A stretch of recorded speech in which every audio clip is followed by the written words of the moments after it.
It's never too late to learn how to cook a great steak. The first thing you want to do is choose your cooker. Today we're going to use a 26-inch Weber kettle. If you have a 22, that's fine. If you have a different kind of grill, that's completely fine. The premise is going to be the same for all of our cookers. I have a fire starter cube here that I'm going to light up, and then we're going to put a charcoal chimney completely full with briquettes all the way to the top. Now for me personally, I do not like to use lighter fluid, but if you're going to use it, you need to make sure that it is completely burned off. Make sure that all of your coals are completely white. That'll ensure a safer cook. Now with any good seasoning, you want to start with a good piece of meat. Secondly, you also want to make sure you have some good seasonings on this steak. I have no problem with a salt, pepper, garlic steak. It is completely up to you, but for me, I'm choosing to add a little bit more flavor. So today we're going to start with the layer of Rio Valley Meats Blanco. This is an SPG blend. It has all of those standard salt, pepper, garlic flavors with an added kick for a delicious bite. And secondly, I'm going to use Killer Hog steak rub because I want a little bit of coarseness on my steak. I want a little bit of a bite there. Now you do want to be careful. There is some salt in here. There's also salt in Blanco, so you don't want to put too much salt on your steak. A light layer of this is going to go a long way.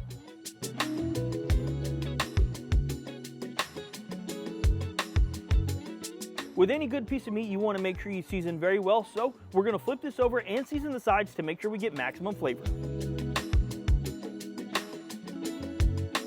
Don't be afraid to use the leftover seasonings on your board.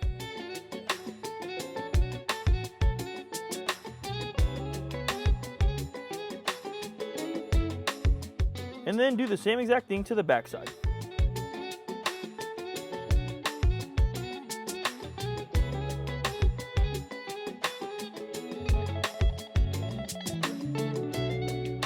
While we're waiting on our charcoal to get nice and hot, these salts are going to work on this meat. Pull out just a little bit of moisture, tack up all of those seasonings, and keep them there for when we're ready to sear. When your coals look exactly like this, they're ready to pour in. What I like to do, and what I think you should do every single time you're grilling, is have two zones. What that means is I have half of my grill that has a hot side and half of it that has a cool side. Just in case anything gets out of control over the fire, we can always move it to the safe zone. Once your charcoal is nice and hot, I like to put my lid on top of my grill. I like to do this just so the lid, the grill, everything in there gets nice and hot. Now there's a million different ways to make a steak, but today we're going to show you 3 different ways. The first one is going to be the reverse sear. And virtually what the reverse sear means is that we're going to start this indirect and we'll finish it over the coals once it gets close to our desired temp. The second is going to be a forward sear, and for this we're going to start directly over the coals. A forward sear is quite literally the opposite of a reverse sear. We're going to start this over the fire, we're going to get a nice color on it, and then we'll finish it indirect. After just about a minute, we're going to flip over our steak. And you can see that we're already building really nice color on this steak. I do want just a little bit more char than that, so I'll leave it a little bit longer on this side. If I need to, I'll flip it back over right here. While this process is happening, you can absolutely put the lid back on. Just a few minutes later, we're gonna go ahead and flip our steak again. I'll change the direction of it just to make sure I get a nice sear. Looking really, really good on the backside. And one thing to remember while you're doing a reverse sear is always point the vents directly over the meat. The heat's over here and all the airflow is going to go out over the steaks, directly over, and that's going to keep everything nice and hot. Flipped the steak. It's looking mighty fine. I'm completely good with this color. I'm going to move it indirect now. Now the thing to remember is these steaks are going to cook at different rates. The reverse sear is going to take a lot longer than the forward sear, so I highly recommend getting some sort of thermopin just to make sure that you're cooking your steak to your desired temps. And last but not least is going to be just cooking this thing over direct heat. This is obviously going to be the riskiest way to do it, but don't forget we have that 2 zone. Over our coals, if it gets out of control, if we feel like we're losing control of our cook, we can always pull away just for a few seconds, let the heat die down, and then go back on. So with this method, I am going to continuously be flipping my steak. Arnie Tex calls this the flippity flip method, and I believe that Jess Prowse calls this the just keep flipping.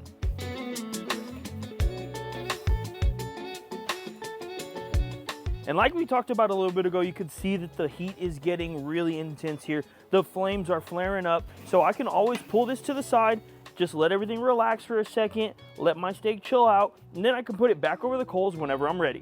This also gives me a perfect opportunity to check my steak. You can see it's already at 113 degrees internal, and it's only been about 3 minutes.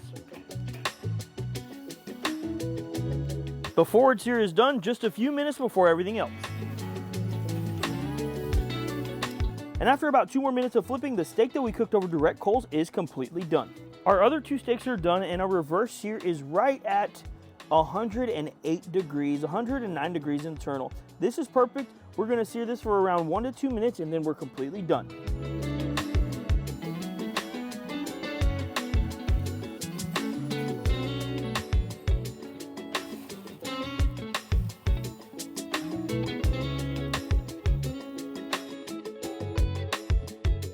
And just about 2 minutes later, our reverse seared steak is also done.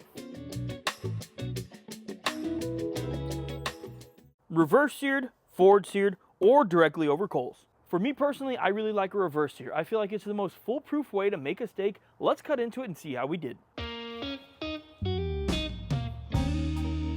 Looks absolutely delicious. Let's take a quick bite. Perfectly cooked steak.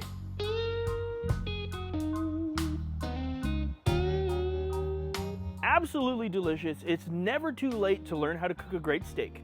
As always, we really appreciate you guys tuning into this video. Thanks, and we'll see you on the next one.